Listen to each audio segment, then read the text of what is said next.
Hey everybody, Ethan here from WordTech, back with another video for you guys. Today I'm bringing you my durability review of the BlackBerry KeyOne. I have some interesting findings about this device, especially if you're interested in buying it yourself and planning to actually keep it a while. So just to do a quick brush up, for those of you that maybe don't follow this channel or know what we do, I attempt to do usually about 6 months later re-reviews of products, not so much on the things like software and stuff that don't change usually a ton unless there's something significant that has happened, but more so just the general durability of a device, how it's held up, whether it's a keyboard, a phone, a processor, basically tell you what I've put it through and tell you how it's held up over time. And today I'm bringing you that about this is probably actually one of the most important ones I've ever done, which is the BlackBerry KeyOne. So to jump straight into it, many of you have probably already seen the review of this, and if you haven't, you should totally check that out. It'll be up there. But I reviewed this phone, talked about it. I was very happy with it. I used it for my daily driver, actually for more like 4 months. And there's a reason I'll get to in a moment why this is a little bit earlier than my normal 6-month durability review. But I was really happy with the device. I liked it. It felt like it was going to hold up really well. It felt really sturdy. But as a lot of you know, this was one of the earlier BlackBerry KeyOnes before they fixed the issue where there wasn't very much adhesive holding the display in. And I wasn't too worried about it. I talked about that in the video because I had a case on it. And, more on that later about how it's held up in terms of that. As you can see, that my display is still here, and as you can see, it still lights up. It still functions, right? But anyway, to talk about some of the other aspects before I jump into that specific area, overall, the actual outside of the device has, held up really, really well. I'm very impressed with it. I would kind of expect it to be holding up good for having a case on it almost 24/7, although the first about month that I had this phone, there was no case on it, and then I finally decided to put a case on it because I didn't want to risk breaking it. And many of you that do watch the channel consistently know that a phone going through 6 months with me is a tough thing. I annihilate phones. I don't know what it is. I take incredibly good care of all my PC hardware and stuff. Phones just hate me for some reason. Even like I have had Ultrabooks and laptops and stuff that I've never done anything damaging to them. But something about a phone, I always manage to drop them, break them, get them wet, stuff like that. So putting a phone through its paces, I really do put them through their paces. In fact, my Galaxy S8 Plus has a completely annihilated back glass half, so that sucks. And that wasn't actually even in my durability review. That happened a couple months after I did my 6-month review of that product. But overall, the exterior and everything is holding up really pretty well. Even the backing, which is a soft touch backing, doesn't seem to scratch or hold fingerprints or anything like that. I do prefer having the soft touch backing still over having a glass back because of the fact that it doesn't scratch very easy. You have no extra glass that's really likely to break and stuff like that. So this has held up pretty well in terms of the physical device, and I think it would go through some serious torture from drops and falls and stuff like that. You'll get scuffed if you don't have a case on it, but I do feel like the glass isn't going to break because there's a lot less glass on this phone than there is on most other Android phones and iPhones out there in that case as well. So there is one thing I actually wanted to mention, and that's related to the keyboard here. Something that I'm a little bit disappointed in is the fingerprint sensor. Now, obviously, that's also built into the spacebar, so it's being touched all the time, and it has to be a semi-transparent coating in a way that the fingerprint sensor can actually read your fingerprint through it. And unfortunately, that coating has worn off. Now, I'm happy to say that there is absolutely no difference in how fast it reads my fingerprint. It is still instantaneous, and I appreciate that. So it doesn't seem to affect any of the actual functionality of the phone, but there is that coating that is a type of paint over it that starts to get this kind of sheen to it. The matte coating starts to go away, which I just don't like. I think it looks ugly because it looks like a grease smudge, but you can't wipe it away because it's actually just like polished plastic, so to speak. It's just the raw plastic underneath that matte coating. And I'm really surprised that it's worn out that quick because the rest of the device has held up really well. So I would like to see the next revision of a physical keyboard phone, if BlackBerry continues to go ahead and put the fingerprint reader in the spacebar, please make it out of a material that actually is likely to last throughout the length of the phone without looking like it's worn out. Because I haven't even crazy used this phone for, it's not like it's been multiple years. I do type on it quite a bit, but it's not like it's been multiple years or anything like that. This is over a matter of 4 months, and I did switch back to my Galaxy S8 as my daily driver, and this is worn out already, and it's been like that pretty much since a month or so into owning it. I don't like that. It just doesn't look very good. In terms of the actual buttons on the phone, and of course there are a lot of them on this, being a full QWERTY keyboard, unlike the majority of phones on the market right now. But I'll get to the keyboard in just a moment. The first thing I actually wanted to talk about is the volume buttons, the power button, as well as the little, function key here that you can actually set to do anything you want.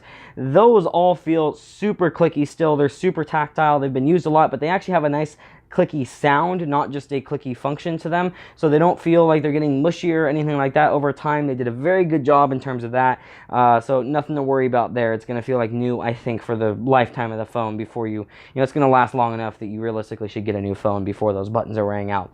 But the keyboard, on the other hand, which is of course used more, and I have no idea if it's using the same sort of switch that they are actually using up here, which would, is more of like a membrane system, but I have no idea how different these are in comparison to the side buttons, but they definitely feel mushier, but not necessarily in a bad way, and that's weird, right? So they're still pretty clicky, albeit, again, a little mushier, but they are easier to press, and in that case, easier to type on. I actually was able to increase my typing speed on this phone over the age of using it, because it was getting worn out and it was easier to use the keyboard. Now, my concern, of course, is that it will continue to wear out more and more over time and potentially be really mushy and a horrible typing experience. I'm hoping, though, that that's not the case. And most of that wear seemed to happen in the first month or so. So I do have a feeling that it's kind of the initial wear and tear, and then it starts to, not degrade anywhere near as fast and kind of feel consistent. And it's also a gradual enough process that your fingers do get used to it, but it is easier to type on than it was on day one. It's less strain for my thumbs. I don't feel like they're getting tired, which sounds weird, but tired from typing on the phone. And I also feel like I don't fat finger as much, which is weird because they're mushier, but something about them being a little bit lighter to press seems to make it easier to press it without fat fingering. And I guess that would make sense in terms of you're not giving it so much force that you're likely to put a lot of force on another key next to it because you're having to push down hard on the key. So I actually do like that. I think the keyboard will last over the lifetime of the phone, but I can't guarantee that. I would say at least a year you should be totally fine. If you're planning to keep this 2 years, that's something that's a little bit harder for me to judge until it has been 2 years. But I will say I type a lot and have on this phone a lot in the time that I owned it, and I'm pretty satisfied with that. Now for the ports, and really not much to say here. Like I said, this was going to be a little bit shorter of a video than I thought it was going to be. So the USB-C port that's on the bottom feels like new. It's actually one of the most robust feeling USB-C ports that I've ever felt on a phone. I didn't mention that directly in the review because I thought it was just because it was new, because a lot of them feel good. And it felt better, but it wasn't a big difference. But as my Galaxy S8 has gotten more worn out from more unplugs and replugs, this has not. It feels like that plug is going to last an eternity, and I'm very happy with that. Now, I do mostly use the original cable that came with this, but other USB-C cables that I have laying around seem to be the same thing, so it doesn't seem to be just a good quality cable connector that's being included with this phone. It seems to be the port itself is very durable and holds up very well, and I definitely like to see that on a device that's designed to be a robust kind of business-like device, and it wouldn't surprise me if this sees more unplugs and replugs than a lot of other devices out there, just due to that business-oriented lifestyle. Now, the headphone jack, I haven't used super extensively, but it does feel just as good as it did when it was new. Headphone jacks usually don't get worn out too quickly unless you are a seriously heavy headphone listener, so I don't think it's anything that you should worry about. But what I would judge is if you are a super heavy headphone listener, it'll probably last, considering just how good, judging by just how good that USB-C port has held up. Battery life is another thing I generally like to mention when I do my mobile re-reviews and durability reviews of phones. Battery life has stayed the same, guys. I'm actually pretty impressed there. It seems to have had no degradation at all. Now, I don't know if that's just luck from me. I don't know if that's because the Snapdragon 625 doesn't use a lot of power, so isn't as likely to degrade the battery as quickly. I don't know if that's because, maybe the phone is trickle charging better than some other devices for some reason, even though it's Qualcomm Quick Charge, or they're just using better cells. Whatever it is, or whatever combination it is, I'm very, very happy with the battery life on this phone. It has maintained almost identical battery life throughout its lifespan, which I cannot say about any other phone I've owned. Even after resetting things like my Galaxy S8, which isn't even a year old yet, there's still a noticeable battery degradation where it just doesn't last as long as I'd like it to. Although it does get me through a day now, which is interesting. I have a video coming on exactly how I made my Galaxy S8 get through my full day, unlike it used to, and I will definitely be making a video to tell you guys my little secret on how I made that work. But now to get to the meaty portion of the review, the important part of this review, and probably the part that you're all wondering about, that display. Now, again, this is the first generation BlackBerry KeyOne. With later models, meaning if you buy a brand new one now, not from eBay, because that could be a brand new one that was bought a long time ago, but a brand new one from BlackBerry or Amazon that's actually shipped and sold by Amazon, you're not going to have this problem. So when this phone first came out, there were multiple durability reviews, and people were talking about how the display didn't have enough adhesive under it and would actually come out of the phone. And there were cases where people would drop it like a foot onto a flexible piece of plastic, and their display would fly out, and they wouldn't be able to use their phone anymore. And they were very mad. BlackBerry was, of course, replacing these, which is the right thing to do, but they went ahead and just basically covered the entire freaking display in adhesive. And I mean, that's a little bit of an exaggeration, but there's so much adhesive on the display on the BlackBerry KeyOnes, the modern ones now, that you don't really have to worry about the display coming out. It is going to just be fine. You're good to go.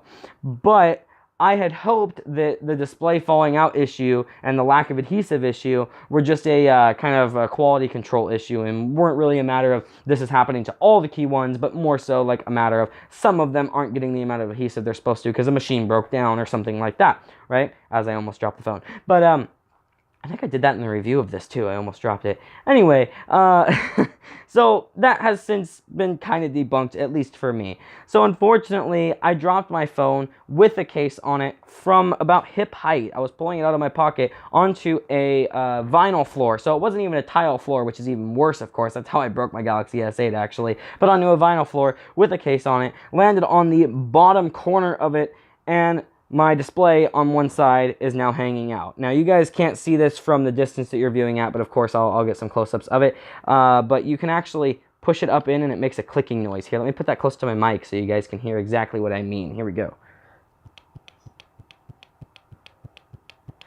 So, unfortunately, half of my display did come out, and I haven't taken it apart yet.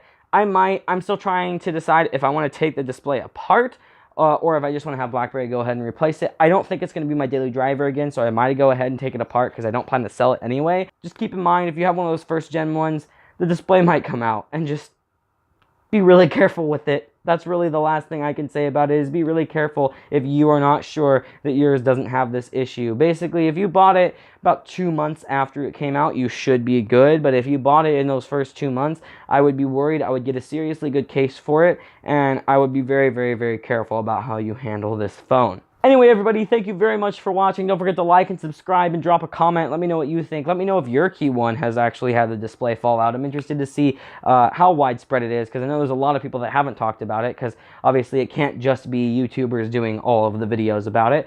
And, of course, check out all the links in the description that go to our website for various tech news articles, as well as our forums page down there if you're interested in posting in our forums. And there's also a link to our Patreon page down there, which if you're interested in giving a monthly contribution to the channel to help support us and fund all of the fun projects that we're doing around here, that is the place to go to do that. And again, thank you everybody for watching, and I'll see you in the next one.